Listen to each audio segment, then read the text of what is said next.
नमस्कार मैत्रिणींनो, आज बनवणार आहोत आपण टिफिनसाठी शेपूची भाजी. अगदी न खाणारे सुद्धा चाटून पुसून खातील. तुम्ही इथे बघू शकता शेपूची अशी फ्रेश भाजी घेतलेली, चिरून स्वच्छ धुवून घेतलेली आहे. त्यासाठी आपण इथे पूर्व तयारी करून घेतलेली आहे. कढईमध्ये मी जिरं टाकलेलं, त्यानंतर लसूण टाकलेलं. लसूण छान ब्राऊन रंगावर आपल्याला छान असं परतून घ्यायचं आहे. त्यामध्ये नंतर बारीक चिरलेली हिरवी मिरची टाकणार आहोत आपण. ती देखील अशी छान परतून घ्यायची. त्यानंतर मी 15 ते 20 मिनटं भिजवलेली मूग डाळ, तुम्हाला आवडत असेल तर टाकू शकता, नाही तर टाळू शकता. ते छान अशी मूग डाळ टाकायची, खूप छान चव येते भाजीला. त्यानंतर मूग डाळ देखील आपल्याला तेलावर छान अशी परतून घ्यायची आहे. त्यानंतर चवीपुरतं मीठ टाकायचं आहे.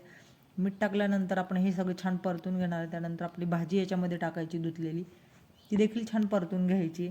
त्यानंतर वाफेवर 5 ते 10 मिनटं छान शिजू द्यायची. त्यानंतर थोडंसं गरजेनुसार पाणी ॲड करायचे. खूप अप्रतिम होते भाजी. नक्की या पद्धतीने बनवून बघा. टिफिनसाठी तर खूपच छान पर्याय आहे.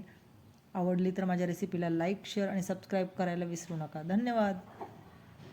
आणि सगळ्यात शेवटी शिजत आल्यानंतर आपण जाडसर असं शेंगदाण्याचं कूट टाकणार आहोत.